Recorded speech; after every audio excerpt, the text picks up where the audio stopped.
salaamaya saaweynta rabeena waa koonfur galbeed waxaan u hambaleynayaa dadaalkii dheeraa iyo isriicii faraha badnaa kadib inay xaqoodii soo dhacsadeen heleenna madaxweyne Soomaaliyeed oo koonfur galbeed waxaan u nasab sheeganay magaalada Xudur gobolka macnaha hadda doorashada ka dhacday ee Baydhabo marka ay sidaa ay tahay waxaan u arkaa doorashada ka dhacday magaalada Baydhabo inay tahay magaalada Baydhabo dadkii u dhashay ama koonfur galbeed u dhashay in laga faramayo xalaashahay oo la sameeyay dad waxaan u hambaliyaynayaa Cabdicasiis lafta gareen waxaana kuu sheegayaa doorashada la doortay ninkaa waxay u dhacday sida aan dareensanahay si cadaalad ah oo sharciga waafaqsan sababtoo ah wuxuu la tartamay 5 nin 5 ninna tirada uu kaga qaaday cid walba way arkaysay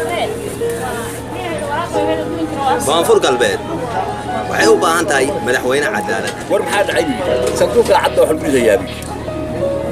sanduuqa cadda buu wuxuu yiri arrinna doortay dooraxaad u dhahdeen ninna dooraxaad u dhahdeen dadka saxa u dambaa jabiyay lafta gareen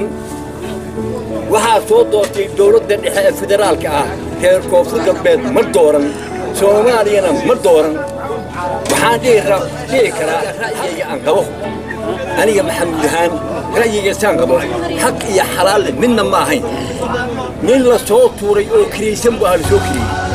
kuwa doortayna ma ahayn xaq iyo xalaal ma ay dooran waxaan dhihi karaa doorashaasi doorasho xaq ma ahayn xalaal koonfur galbeed horta anu nin Soomaaliya oo jaga loo doortay oo shaqo loo dhigto Soomaaliya inaan mucaarado aniga waan sababtoo mucaaradnimo waxay tahay meeshaan joognaan uga mucaaradnimo iyo nin madax oo lagu qaxo iyo bulshada oo la kiciyo iyo dadka oo waxyaabo garanayay aan macquulayn laga maadaama Soomaaliya sariix fara badan iyo qabsi fara badan wax kala sheegasho badan ay jirto inay macnaha ka tanasulaad fara badan sameeyaan ku kalsoonaadaan madaxweynahooda cusub ee dhalinyarada ah haweenka wax macaan mar hadday sidaa ay dhacday oo inaan ikhtiyaarkiina loo ku dooranin haddana nabadgelyada lagu dadaalo dalkii hal la dejiyo hal la isku keeno dadka kala tagay ee ku kala tagay macnaha ku kala tagayna hal ku soo dhaweeyo oo hawsha sidii wanaagsanayd ee fiicnayd ee awal bay u socotay waxaan ilaahay ku mahadinayaa oo maqana yani ilaahay uga mahadnaqayaa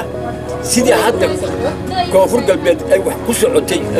baaki maxaa ku sheegay mudaharaadkii iyo dadkii dhimanayay iyo nabadgelyo xumadii haddii lagu soo dabaaray nabad oo wax kasta maxaa noqotay dhoobkan gudumada la dhoobay la iska doortay waa nabadgelyo dadkii baa nabad helaya carruurtii haweenkii iyo odayaashii iyo dadkii deegaanka ahaa Soomaaliyeed baa tahay dalka maanta meeshuu ku jiray xaaladdiisa meeshay marna wada tahay si kastaba aad ku imaatay hadda nin la doortay baa tahay oo madaxweyne ah waxaan isleeyahay dalkii wax u qabo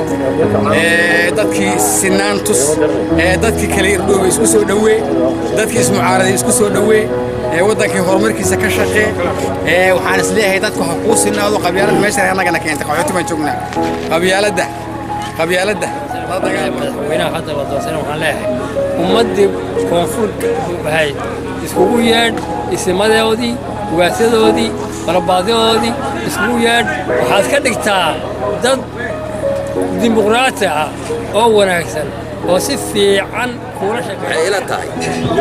madaxweyne dalkan adaa madaxweyne u ah adiga ayaa u dhaartay waxaan ka rabnaa inaad si cadaalad u fiican tahay wax la'aanna waxaa dhantay wuxuu gacanta in lagu hayo geedkaas la waabwaabay oo la dhoobdhoobay oo dugumada ah yaan xagga lagu dhoobdhoominay ha iska joogo sababtoo ah wuxuu dhaamaa geedkii waabka ahay oo la dumiyey oo faa loo qaaday ku dhaamaa dadka gareenna waxaa weeye dhoobdhoob waayaranimo badanna lagu qaadan doono kuwa dambe hadda aan rajaynaynana ay khibrad u noqon doonto ay ku daydaan maamulkaasi systemkii quruxsanaa ay wax ku soo dhisteen